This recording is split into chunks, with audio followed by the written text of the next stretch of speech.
The air in the gym was different that morning. It wasn't something you could measure with instruments or quantify on a stat sheet, but every player, every staff member, every person who walked through those doors felt the shift. It was a change in atmospheric pressure, a heaviness that settled in the rafters and pressed down on the polished hardwood.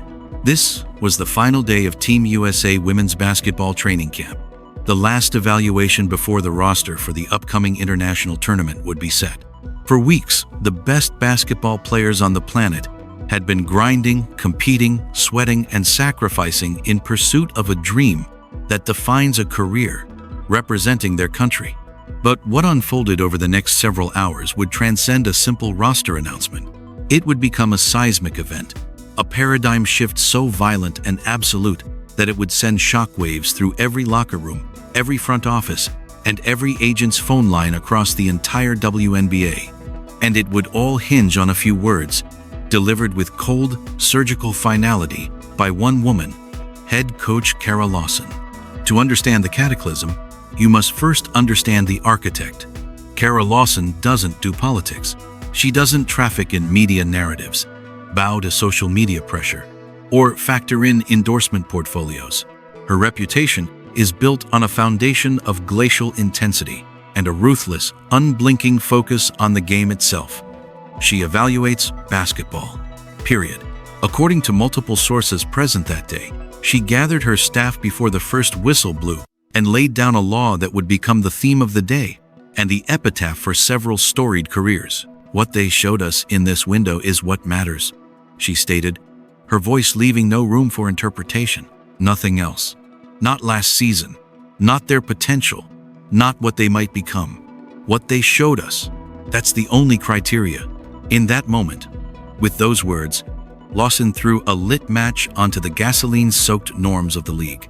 In a professional sports landscape where reputation often provides a safety net, where star power can sometimes outweigh consistent performance, and where narrative inertia can carry players further than their current form might justify, Lawson declared a new and terrifying reality. The past was irrelevant. The future was speculative.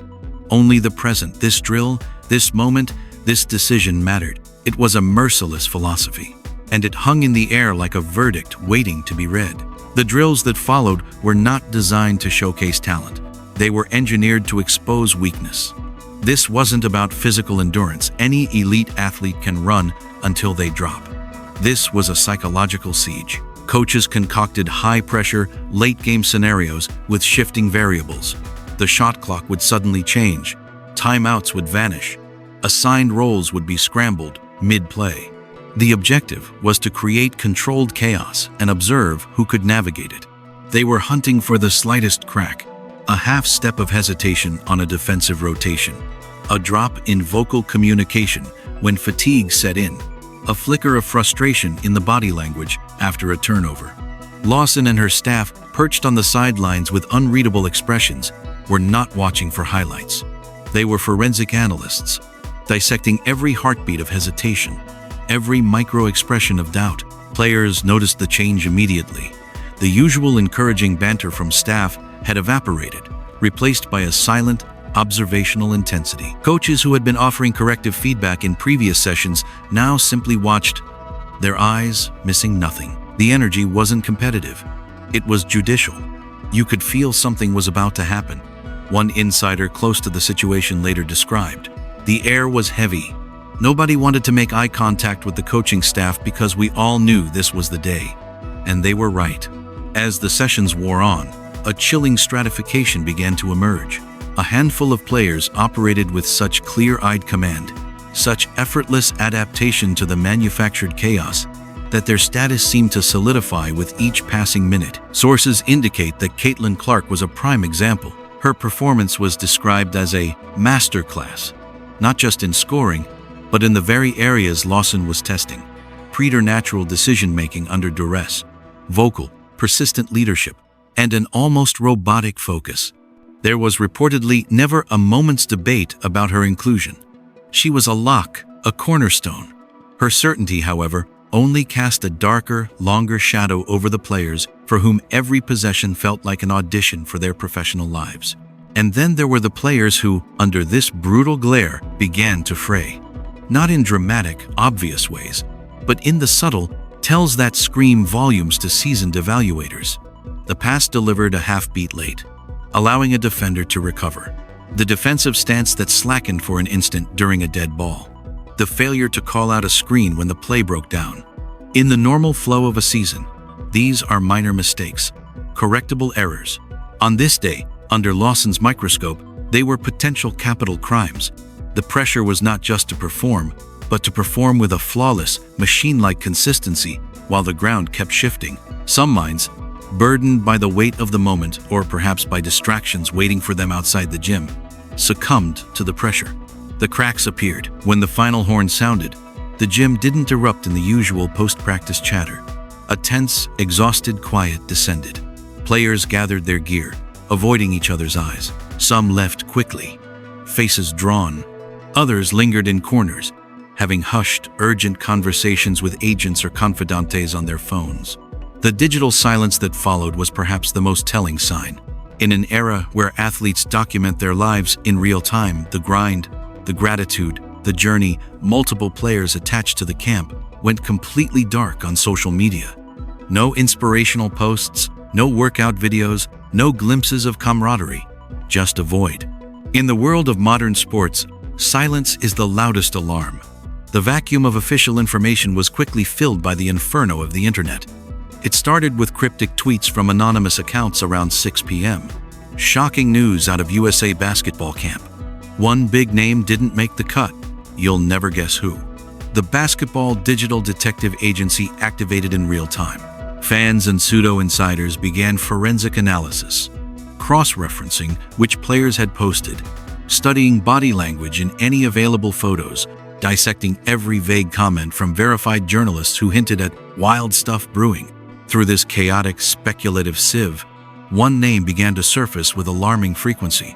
A name that, when it fully emerged, would nearly break the basketball internet: Angel Reese. The reaction was instant and thermonuclear, splitting the digital world into two warring factions. Camp 1 erupted in outrage. Angel Reese was a star, a statistical force, a cultural icon who had earned her spot. If she was cut, it was evidence of a broken, biased system that punished personality and rewarded politics. Camp 2 fired back with equal fervor. This was integrity in action. No name should be bigger than the team.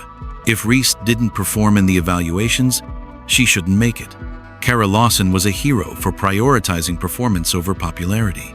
The battle lines were drawn, and the discourse turned toxic, a maelstrom of hot takes and entrenched positions. But while fans fought, a deeper, more profound tremor was moving through the WNBA itself. Players, the actual women who lived this life, were processing a message far more disturbing than any single roster decision. The calculus was terrifyingly simple. If Angel Reese, with her massive fan base, her undeniable on-court production, her star power that genuinely moves the needle could be on the bubble, could be the subject of cut rumors, then nobody was safe. Not the veterans resting on legacy, not the solid starters assuming their roles were secure, not the young phenoms believing hype would protect them. The old covenants were void. The only currency that mattered was what you showed in the evaluation window. Coach decided was the only law. This realization, the understanding that the foundational assumptions of job security in the league had just evaporated, created a low-grade panic that hummed through the phone lines of the entire WNBA. The chaos was amplified by a separate, concurrent drama involving Reese herself. In a media availability during the camp, when asked about her future with the Chicago Sky, her response had been tellingly ambivalent. "I'm under contract for next year," she said.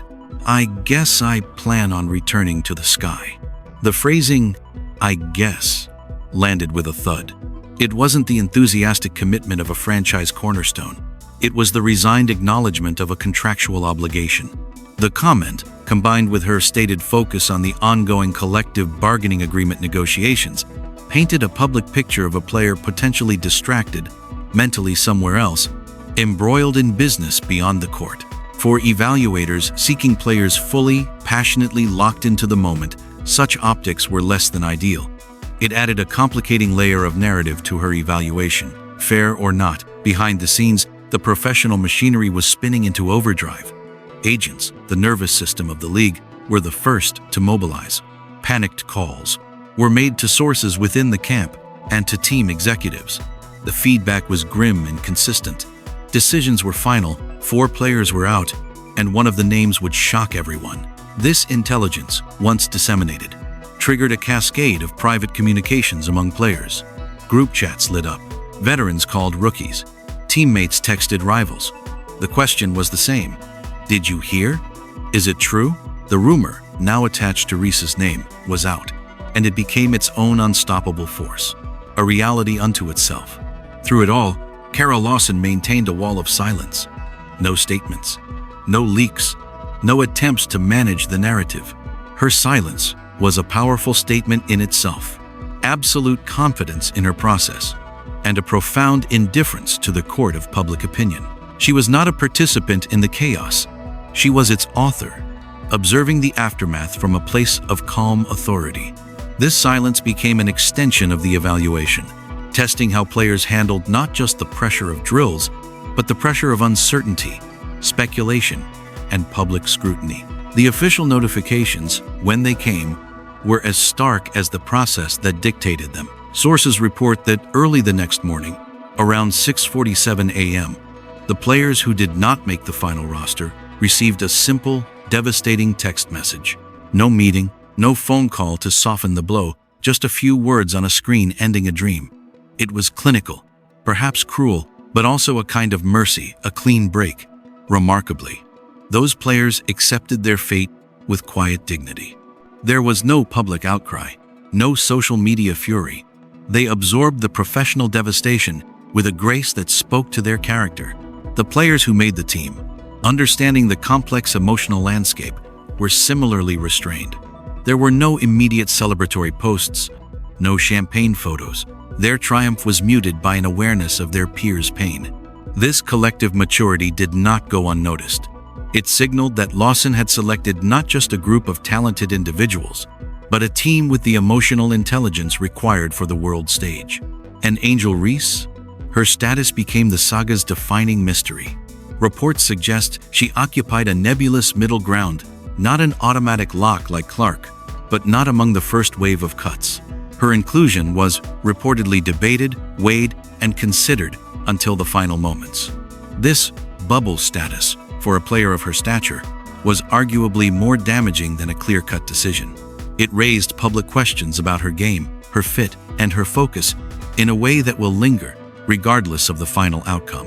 The storm found a counterpoint in the calm, focused words of Caitlin Clark. Amidst the roster chaos and the surrounding noise of CBA negotiations, she offered a simple, clarifying mantra. "We need to play basketball, man." She expanded, cutting to the heart of the matter. "This is what fans want to see us for. They're here to see us play WNBA hoops, bro. Straight up and down." In 6 words, she refocused the conversation on the essence of the sport, offering a powerful lesson in perspective and leadership.